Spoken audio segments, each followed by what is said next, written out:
I remember the day I first heard the words, "It's time you retired quietly." There was nothing gentle about how they said it, even though they tried to sugarcoat it with weak smiles and forced concern. I felt the chill in my bones, the sting of betrayal in my chest. I was standing in the large conference room, the same one where I had pitched new ideas countless times, the same one where I'd stood up for employees who were too scared to speak for themselves, the same one where I watched my years of dedication swirl down the drain in less than 5 minutes. The request came from my own colleagues, people I had considered friends. I'd always expected the horizon of retirement to be something I chose, not something thrust upon me. I can still see the glint in their eyes, that flicker of smug relief that they might finally get rid of me. I was too outspoken, they said behind closed doors. Too set in my ways for the modern approach. They said a younger face would carry the brand better. They said a younger voice would speak more boldly in board meetings. But I knew the truth. I had become an inconvenience. My unwavering sense of what was right clashed with their hunger for shortcuts and quick profits. My age, my experience, my resilience, they saw them as obstacles, not assets. They thought I'd walk away with a bittersweet smile, send a polite farewell email, and vanish from their narrative. I felt the air thicken with tension when they tried to hand me a small farewell plaque. Before I was even out the door, a plaque, as if a 4x6 piece of cheaply engraved metal could capture the decades of my life I'd invested in that place. Still, I took it. I held it in my hands so I wouldn't explode. I looked around at the conference room, the wide table, the plush chairs, the stale smell of coffee that lingered from an earlier meeting. I wanted to shout, to demand an explanation, but a strange sort of calm settled over me. I guess I'd lived enough years to know that outbursts are more satisfying for the watchers than for the person who's exploding. So I held my tongue, met each of their eyes, and finally set that plaque down. I remember thinking, they want me to retire quietly, I'll leave, but not the way they expect. I took my purse, walked to the door, and paused. My footsteps were heavier than usual, my breath catching in my throat. I could almost hear my own heartbeat echoing in my ears, a steady pulse that reminded me I was still alive, still here, and that they had just crossed the line they never should have crossed. Outside the glass windows, the city looked vibrant, indifferent, full of possibilities. Cars honked in the distance, pedestrians hurried along the sidewalks, and I thought, I'm not dead yet. They can't just cast me aside like some outdated piece of furniture. But I didn't let a single tear fall as I made my way out. I kept my head high, even though the tears were burning at the corners of my eyes. Once I got home, I locked myself in the bathroom, turned on the faucet, and let myself cry in private. It wasn't just about the job, it was about the dismissal of my worth. It was about the realization that people who once cheered me on had just been waiting for the right moment to push me aside. My reflection in the mirror looked older than I remember. Seeing the lines around my eyes, silver streaks in my hair, the subtle sag of cheeks that once glowed with youth. I stared at myself, feeling anger and hurt swirled together in my stomach. Retire quietly, they said, as though I should slink off in shame. Maybe a younger version of me would have followed that directive, but I was no longer that woman. I was tired of staying silent. All those years of collecting knowledge, building relationships, shaping the company culture, gone in a board meeting that lasted less than half an hour. I refused to fade. My phone rang. My eldest daughter, Sabrina, was calling. She'd heard the news. Mom, are you okay? I can come by. I can help you if you need. There was concern in her voice, but also a hint of pity. I hated that pity. But I also loved my daughter enough to let her show it. I told her I was fine, insisted that I just needed some time to think. Sabrina's always been that child who tries to fix everything. When she was little, if a baby bird fell from a tree, she'd stay with it for hours, hoping it would recover. Now she had that same tone in her voice, like I was the baby bird. I assured her I was stronger than that. Still, I was grateful for her love. I ended the call and took a few deep breaths, leaning on the bathroom sink until the water finally ran cold. The next few days were a blur. Phone calls from colleagues with half-hearted condolences, messages from lower-level employees who were outraged on my behalf but too powerless to change anything, and an envelope from HR with retirement benefits spelled out in cold legal terms. It felt like an obituary of my career, printed in black ink on official stationery. I wanted to shred it, but I kept it as evidence of this chapter. A reminder. My ex-husband, Leonard, called when he heard. He had this infuriating habit of always being a bit too cheerful in my darkest moments, as if his forced positivity would rub off on me. "Oh, well," he said, "maybe now you can travel the world, or take up painting, or something relaxing. Isn't it a good thing you can rest?" I could hear the forced brightness in his tone, the underlying sense of relief that this drama wasn't his problem. Typical Leonard. I always turning serious matters into shallow pep talks. He was the sort of man who'd say, "At least it's not raining," at a funeral. We'd been divorced for nearly a decade, but occasionally his misguided attempts at positivity still stung. I thanked him through gritted teeth and ended the call. The next day, I had to face my usual morning routine with no office to go to. The quiet of the house was deafening, the morning sunlight pouring through the windows, an unwelcome spotlight on my new reality. I thought about all the times I'd pushed through exhaustion to meet deadlines, all the weekends I'd sacrificed to refine proposals or crises at the office. For what? A forced retirement and a plaque? I made myself coffee. I tried to do the crossword puzzle, the words blurred, and I ended up staring at the black and white boxes, thinking about how I was now, effectively, a blank space. A puzzle piece that no longer fit. It was humiliating. And it was infuriating. That anger began to simmer inside me, a slow burn that seemed to fuel my every step. I started writing down everything, every slight, every betrayal, every moment they'd taken my ideas without giving me proper credit, every time they'd rolled their eyes when I suggested a more ethical approach.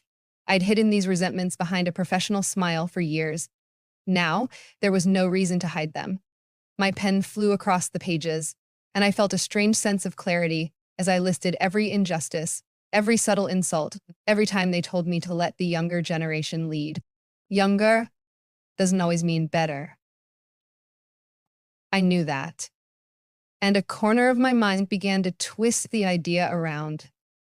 What if I could show them that discarding me was the worst business decision they'd ever made? Over the next few weeks, I spent more time than I want to admit cooped up in my home office, combing through old contacts, browsing financial statements, and analyzing the company's weaknesses. I still had friends in the right places, disgruntled employees, loyal managers who appreciated my years of mentorship, even a few outside investors who respected my judgment. Pieces of a plan started falling into place. Could I really do something about this? Could I buy them out? Was that even possible? It sounded ridiculous at first, the stuff of a vengeful fantasy. But the more I dug, the more feasible it became. They'd been seeking additional funding to expand into new markets, to develop a line of high-end products. It was all hush-hush, but my old allies gave me enough information to piece together that the board was desperate for fresh capital. Suddenly, the possibility of acquiring shares, large, controlling shares, glittered before me. I knew I didn't have the finances alone to pull off a majority buy, but I had connections, people who believed in me, people who'd prospered from my instincts before, people who had money to invest. In the evenings, I sipped chamomile tea and let my mind wander to the day when I might stroll back into that conference room, not as an employee, but as an owner. I visualized the stunned faces, the gasps, the possibility of delivering my own ultimatum. That dream fueled me, but it also scared me. It's one thing to fantasize about revenge, it's quite another to execute it. I knew the risks. If I failed, I'd be a laughingstock, financially ruined and humiliated. But if I succeeded, the tension in my chest spread like wildfire. I tried to talk myself down, telling myself that this was too big, too risky. Then I remembered the smirks, the condescending pats on my shoulder, the quiet sneers at my age. I remembered that plaque. I remembered how they said, "We hope you'll consider retirement a chance to finally rest." as if I had no purpose left. That memory lit a spark that refused to die. The phone calls to old allies began. Some calls were short, just a heartfelt greeting and an apology for not staying in touch. Others got straight to the point. My old boss from decades ago, who had once told me I had a keen business acumen, was now running a venture capital firm. He seemed surprised to hear from me, but intrigued. A friend from college who'd started a successful tech company sounded hesitant at first, but listened to my story with genuine empathy. I told them all the same truth. I had inside knowledge, a full understanding of the company's potential, and a personal stake in seeing it thrive once more, under new, more responsible leadership. I might have left out the part about personal vengeance, but I didn't lie about the rest. The waiting period was excruciating. I'd pitch my idea, hold my breath, and wonder if they'd see me as a deluded old woman chasing a pipe dream. But slowly, I began to sense support forming. A few small investors agreed to come on board, enticed by the plan to reorganize a company that had a solid product and brand reputation. I reassured them that I knew the key players and I could navigate the internal politics better than any outsider. Money started pooling together, not in a torrent, but in a steady trickle. Each agreement, each contract I signed was a small affirmation that I wasn't done yet, that I had value, expertise, a future.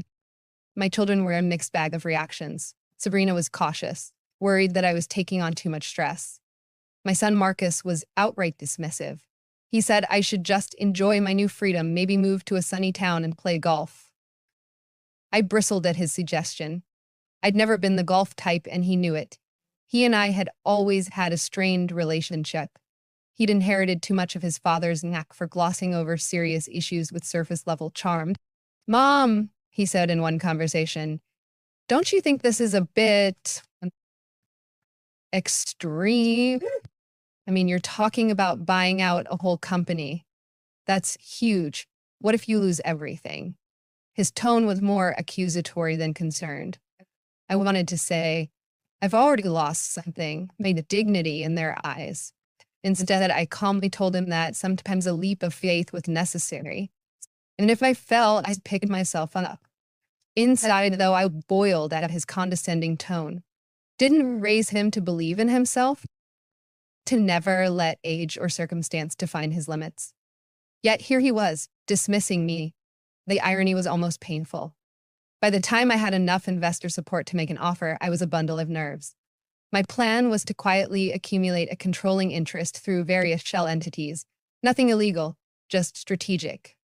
I didn't want the current board to sense my approach until it was too late. I remembered the hush of the boardroom, how they'd blindsided me with forced retirement. Now it was my turn to play the quiet game, but on a larger stage. The acquisition process took months. Paperwork, legal fees, endless phone calls, cryptic emails, late-night reading of corporate bylaws. My once quiet house turned into a war room of sorts, scattered with documents and spreadsheets. I barely slept, fueled by a mix of anxiety and a zeal I hadn't felt in years. It was like being reborn, forging a new identity out of the ashes they'd tried to bury me in. And all the while, the memory of those smug faces loomed over my shoulder, reminding me that this had to work.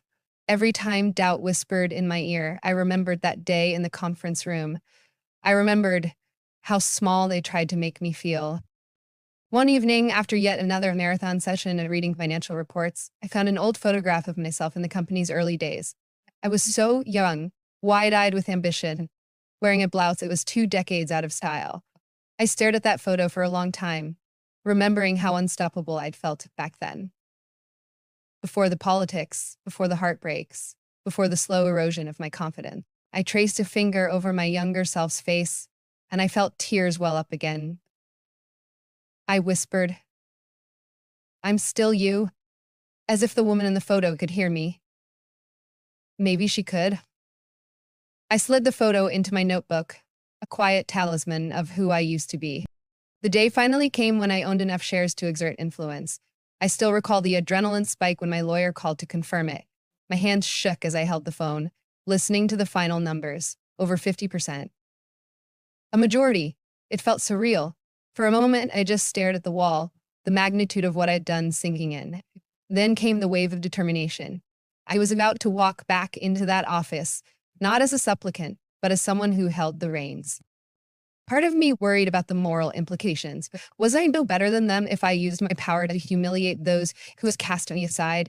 But then I remembered their sneer, their dismissiveness. I remembered how it felt to be cornered, how they tried to make me feel obsolete.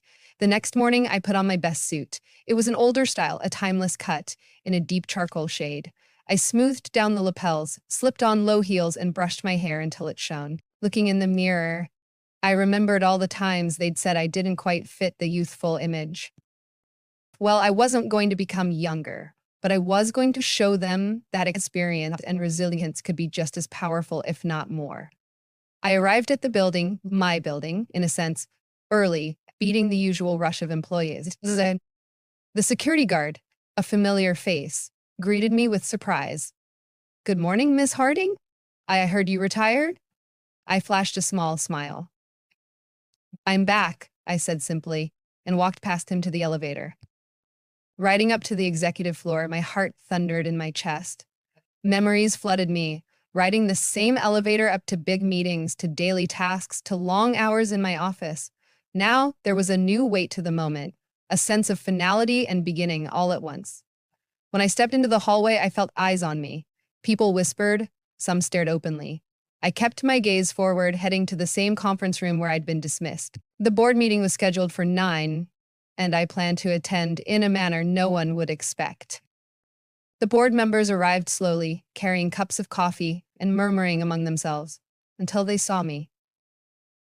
Shock registered on their faces. A few tried to hide it with fake smiles. "You're here," someone said. "Is everything all right?" I took a seat at the head of the table. My seat now. The nerve of it thrilled me. I let the silence stretch for a moment, enjoying the tension that began to ripple through the room. "I'm here because we have some changes to discuss," I said calmly, placing my briefcase on the table.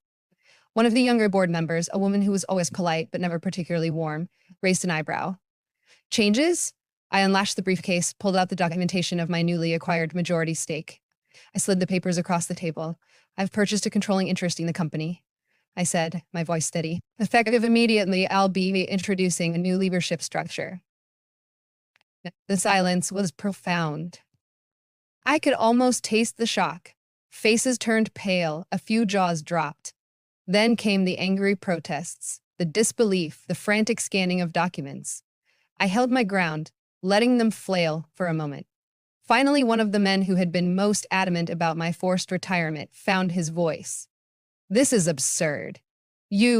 How could you? This isn't possible." I looked him straight in the eyes, feeling years of pent-up frustration fuse into a single laser focus. "I made it possible," I said.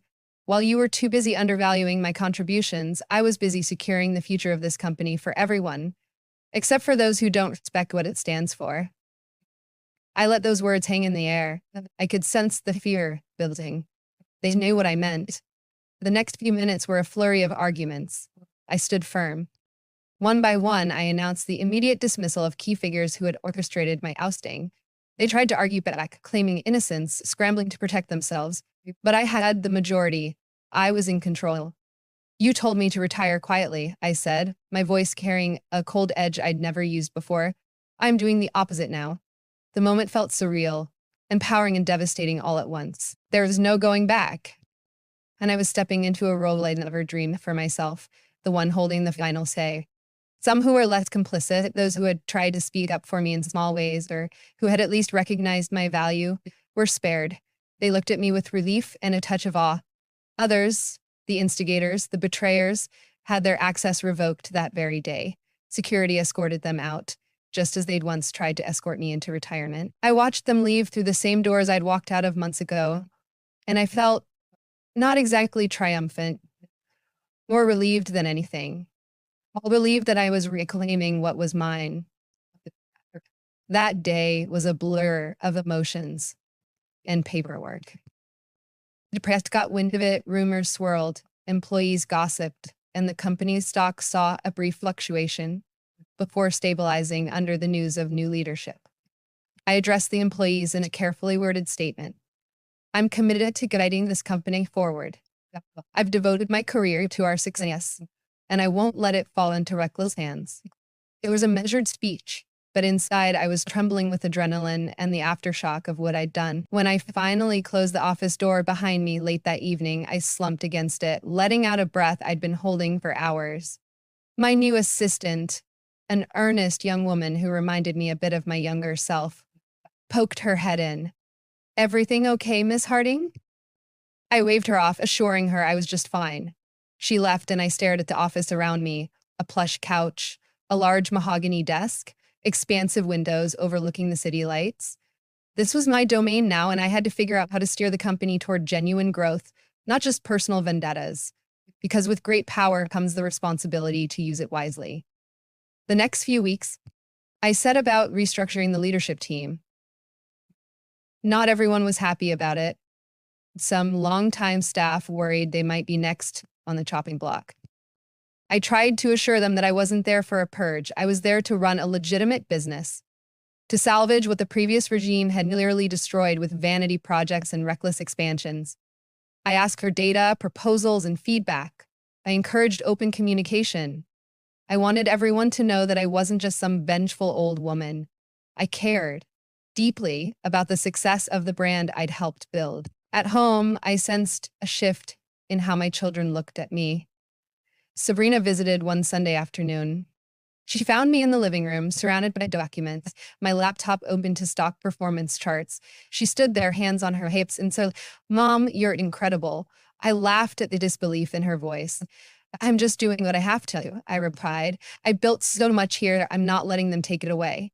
She nodded, her eyes glistening with tears. "I'm proud of you," she whispered, and we embraced for a long moment. My heart softened. I realized that no matter how the world sees me, my children's opinions still matter more than anything. Marcus, on the other hand, was more skeptical. He kept his distance, sometimes making snide remarks about hostile takeovers when we spoke on the phone. He worried about the potential financial fallout, how it might affect his inheritance. I tried not to let his self-centeredness get to me, but it stung. He was my son, and I wished he could see the broader picture. Instead, he acted like I was gambling with his future. I pressed on, determined. Each day I found new reasons to believe in what I was doing. I saw employees who had been neglected suddenly get their ideas heard. I identified areas of wasteful spending and redirected funds toward research and development. Slowly, morale improved. It wasn't all smooth sailing. Some held grudges, certain clients were hesitant about the new leadership, and the ghost of my forced retirement lingered in hallway whispers. But I was in control now, and that fueled me to push through the obstacles. As for the ones I fired, they didn't go quietly. Lawsuits, slander in the press, and attempts to undermine my reputation sprang up like weeds. I had days when I felt tired, battered by the constant demands of leadership and the emotional toll of defending myself. But each time I considered giving up, I remembered that humiliating board meeting. I remembered the quiet tears I'd shed at home. I remembered how they'd tried to reduce my worth to a retirement plaque. And I pressed on, my resolve steeled by their underestimation. Some nights I slept in that office, the city lights twinkling beyond the glass, reminding me that life buzzed on. In those late hours, I'd think about how the retirement might be a blessing for those who actually wanted it. But I wanted to prove, not just to them, but to myself, that I had so much more left to give. The company, my company, became my stage for that proof. The press loved the story. Woman fired at 60 buys company, fires former colleagues, made for sensational headlines. I agreed to a few interviews, carefully sidestepping questions that leaned too heavily on the drama. I positioned my decision as a strategic move to protect a company with a strong foundation, but privately, I reveled in the knowledge that the world was seeing me stand up for myself. I had spent years swallowing my pride, holding my tongue, trying to be agreeable. Now, I was done with that version of me. One day, while rummaging through some old files, I found that cheap little retirement plaque. I'd tossed it into a box when I first left, running my fingers over the engraved words, "In appreciation of dedicated service." I felt a tidal wave of emotions. I realized how thankful I was for that plaque, in a strange way. It was a symbol of how small they tried to make me feel, a symbol of what I refused to be. I placed it on a shelf in my office, not as a trophy, but as a reminder never to underestimate myself again, or to underestimate anyone else for that matter, because that's what they had done. They had forgotten that a person's worth isn't tied to age or external approval. It's tied to their spirit, their drive, their passion. And sometimes a quiet, dedicated person can gather enough thunder to strike back in the loudest way imaginable. Yet, even as the company stabilized under my watch, even as the staff rallied around me, I grappled with the aftermath of my bold move. Power can be intoxicating, and I caught glimpses of that intoxication in my reflection. I found myself being abrupt with people who questioned my decisions, just as they'd once been abrupt with me. I realized I needed to keep my integrity in check. The entire reason I rose up was to keep this company aligned with the values I'd once championed: collaboration, respect, innovation grounded in ethics. I refused to become the very thing I despised. So I opened my door to more voices, actively seeking diverse perspectives, especially from younger employees who had the pulse of emerging markets and trends. We clashed sometimes, my slower, methodical approach clashing with their want for instant results. But we found a balance, a synergy between my wisdom and their fresh ideas. It turned out that experience coupled with youthfulness can be a beautiful combination when both sides respect what the other brings to the table. The months blurred into a year. My hair got a bit grayer, but my resolve stayed strong. We launched new product lines that resonated with modern consumers while keeping our classic trusted brand elements intact. We brought back an old philanthropic initiative I'd once championed, supporting community programs for single parents and seniors looking to learn new skills. I insisted on establishing mentorship programs, pairing older employees with younger ones, fostering an environment where knowledge flowed both ways. Each success tasted bittersweet, because behind it, I still felt that ghost of betrayal. But perhaps that ghost was important. It kept me vigilant, reminded me never to treat anyone as disposable. Occasionally, I'd hear from those I'd fired. Threats, bribes, pleas for reinstatement. I dealt with them as calmly as I could, letting legal procedures handle most of it. They tried to frame me as the villain who'd orchestrated a coup, but the record otherwise. They were the ones who'd forced me out, and I had simply bought my way back in. It wasn't graceful, but it was legal and it was fair. My husband congratulated me in a half-hearted way at a family gathering, making a joke about how he always knew I was formidable. I just gave him a tight-lipped smile. Sabrina, however, beamed with pride. She told me she was inspired by my journey, that she had used my story to push for more leadership roles in her own workplace. That made every sleepless night, every anxious moment worth it. My neighbors looked at me differently too, some with admiration, some with envy, and some with curiosity. The rumor mill painted me as everything from a cunning business shark to a heroic underdog. Perhaps I was both, but behind the facade, I was still just a woman who'd been pushed too far. Every once in a while, guilt would knot me. Did I take it too far by firing those people so abruptly? Could I have sought a more diplomatic approach? Would the old me have done things differently? But then I remembered their cold smiles, how they'd orchestrated my exit with no empathy or consideration. I reminded myself that they were grown adults who made their choices. They tried to discard me, and they got burned. In my quieter moments, I still wrestled with the question of identity. Had I become more ruthless than I ever intended? Or had I simply awakened a part of myself that was always there? The part that refused to be a victim? Maybe it was both. Maybe that's what survival looks like in a cutthroat environment. Eventually, I organized a special event for the employees, a sort of relaunched celebration to mark a new era for the company. I poured my heart into planning it. There would be speeches, awards for employees who showed outstanding initiative, a highlight reel of our new projects. On the night of the event, I stood on the stage in front of my staff, and felt an overwhelming mix of nerves and pride. As I began my speech, I saw familiar faces in the crowd, some that had worked with me for years, some that were new hires. I spoke honestly about my journey, without dwelling on the drama. I focused on perseverance, collaboration, and the value of collective growth. I also took a moment to recognize that sometimes bold actions are necessary to redirect a misguided path. The crowd applauded, and I felt tears prick my eyes. They weren't tears of sadness, but of triumph. of relief, of gratitude for a second chance to write my own ending. After the applause died down, I left the stage and mingled. A few came up to me with shining eyes, thanking me for giving them hope and opportunity. I tried to keep my composure, but inside, I was deeply moved. These were the voices I cared about. People who genuinely believed we could create something meaningful. When the event ended, I lingered in the empty hall, the decorations half dismantled, the air still humming with leftover energy. I thought about how far I'd come, from a woman trembling in a bathroom after being forced into retirement, to the leader standing in this auditorium. The memory of that day in the conference room still hurt, but it also fueled me. I walked out of that hall determined never to let anyone silence me again. In the weeks that followed, the company's performance continued to improve. We launched a new marketing campaign that blended our traditional strengths with a fresh digital approach. Sales rose steadily, and employee satisfaction surveys showed higher marks than we'd seen in years. It felt like the tension that once suffocated the halls had lifted. But I also sensed a new tension, a watchful curiosity. People were waiting to see if I would keep leading with integrity, or if I'd descend into the same kind of bureaucratic power play I once despised. I was keenly aware of the weight of that responsibility, and I embraced it. Still, not everyone was happy.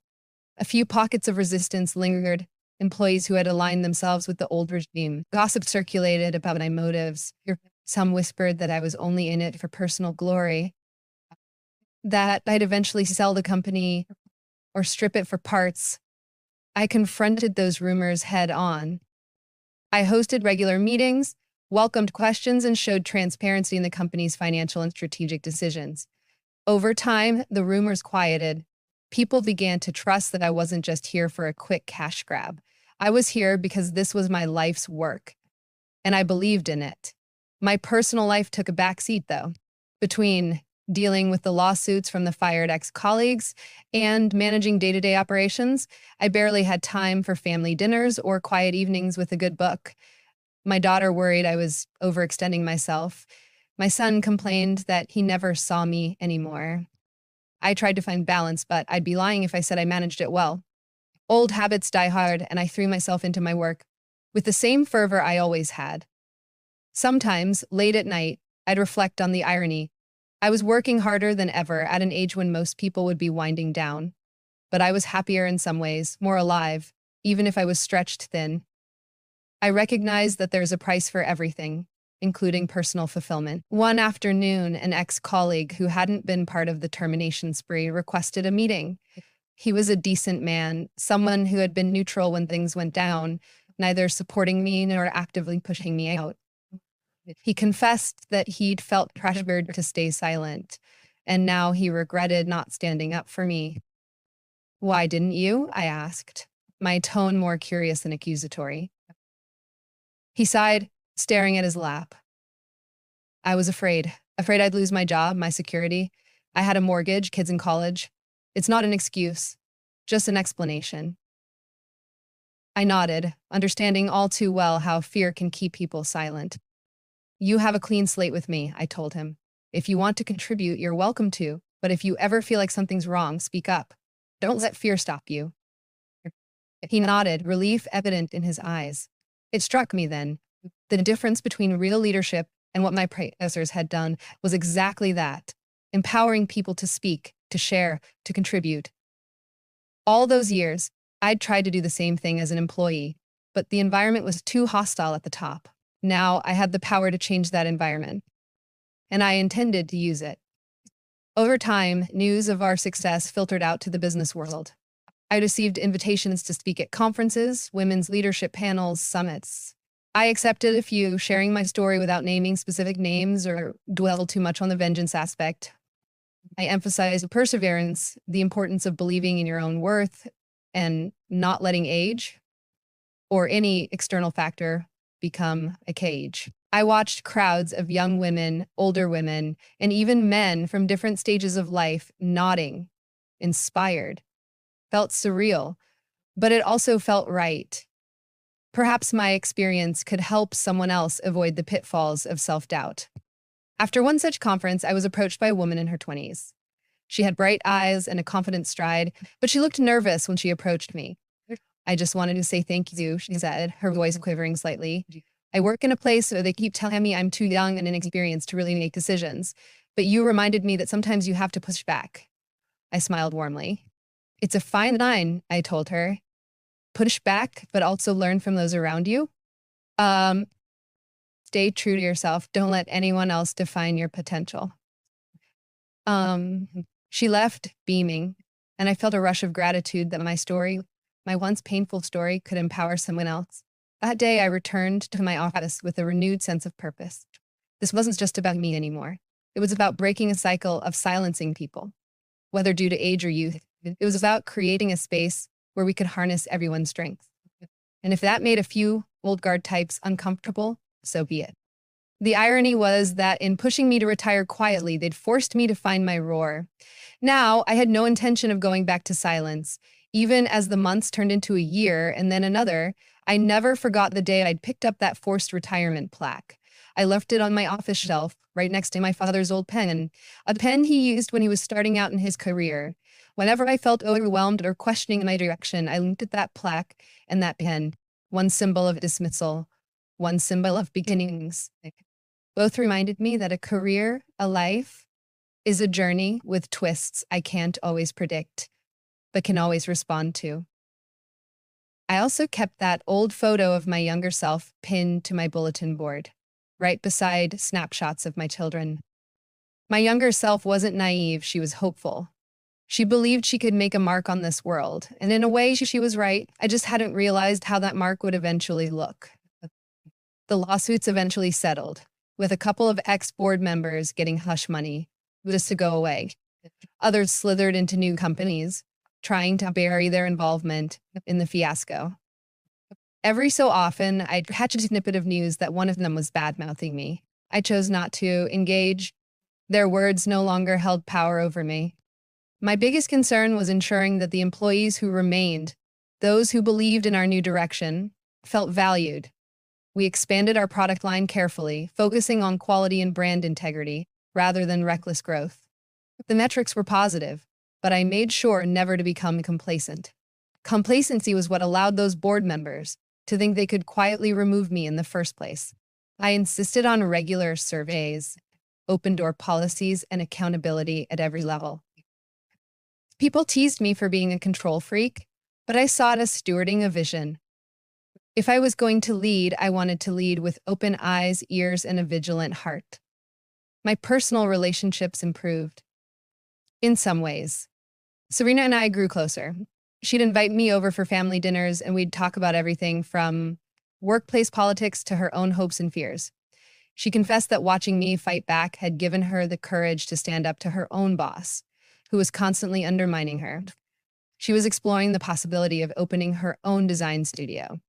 I told her I would invest if she needed capital. She insisted she wanted to do it on her own to prove something to herself. I understood that better than anyone.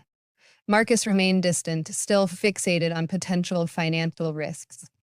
But I reached out to him anyway, trying to maintain some level of connection.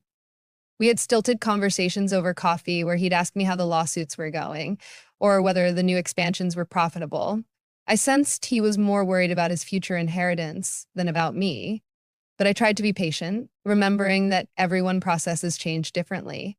Maybe one day he'd see that my actions were about more than money. The day I finalized the last major lawsuit, I sat in my office alone, letting the reality sink in. That was the final echo of the old regime. I had survived it. I pressed my palms against the polished wood of my desk, feeling its solidity. This was my space, my realm of possibilities, and now I could focus fully on growth, innovation, and the nurturing of new talent, free from the shadow of legal battles. A knock on the door interrupted my thoughts. My assistant stepped in, a hesitant smile on her face. "They're ready for you in the conference room," she said. I nodded, standing up. This time, as I walked to that conference room, there was no dread. No sense of impending betrayal. There was just me, carrying the weight of leadership with a firm but compassionate hand. I entered to find a team of employees, younger and older alike, waiting for my direction.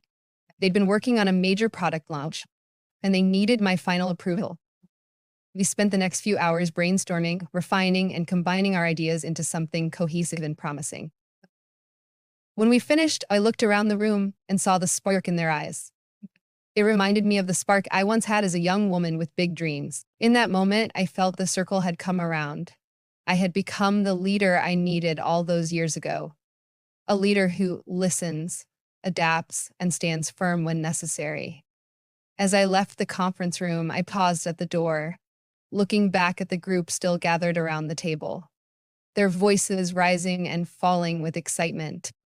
This was what the company should have always been, a collective of voices, not an echo chamber for a few power-hungry individuals. I left them to their discussions, my heart full, knowing that sometimes the best leadership is about setting the stage and then letting others perform. Outside, the city skyline was painted with streaks of pink and orange. The sunset reminded me that time keeps moving, that endings and beginnings often blur. A year ago, I was an outcast. Now I was at the helm, a place I'd never envisioned but embraced wholeheartedly. Life is unpredictable that way. Sometimes it throws you aside, and sometimes it hands you the tools to craft your own destiny. I sat in my office until dusk turned to night, not out of obligation, but because I wanted to.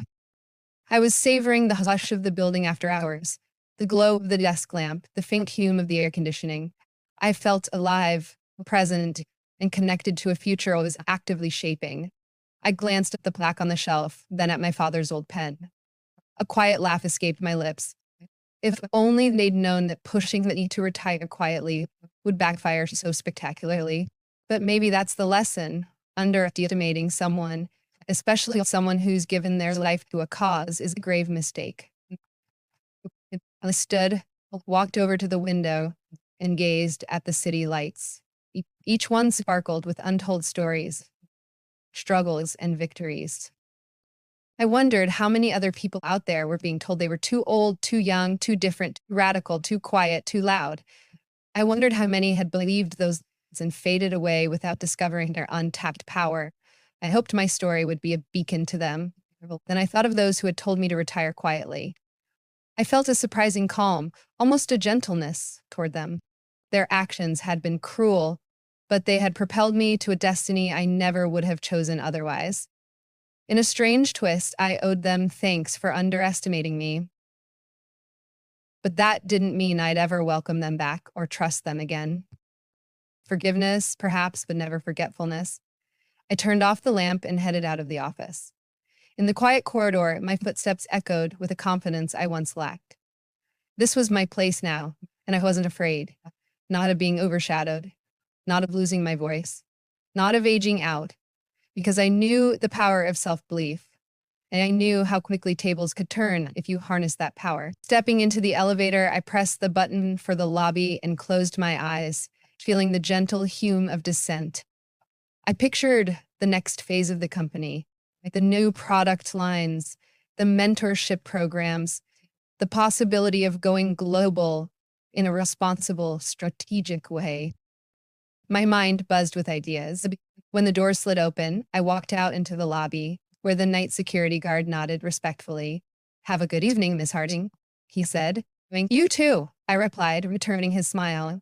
As I pushed open the glass doors to the street, I felt the cool night air wash over me, carrying the scent of promise. Somewhere in the distance, a car horn blared. A siren wailed, and life continued in its chaotic rhythm. I moved through the crowd of pedestrians, standing a little taller, my eyes set on whatever tomorrow might bring. Because I wasn't done, not by a long shot. They told me to retire quietly. Instead, I fired them loudly. And in doing so, I found something far more valuable than the job I'd lost. I found my voice, my power, and a path to a future shaped on my own terms. And as the city lights shimmered and strangers bustled past me, I allowed myself a small, knowing smile, ready for whatever came next.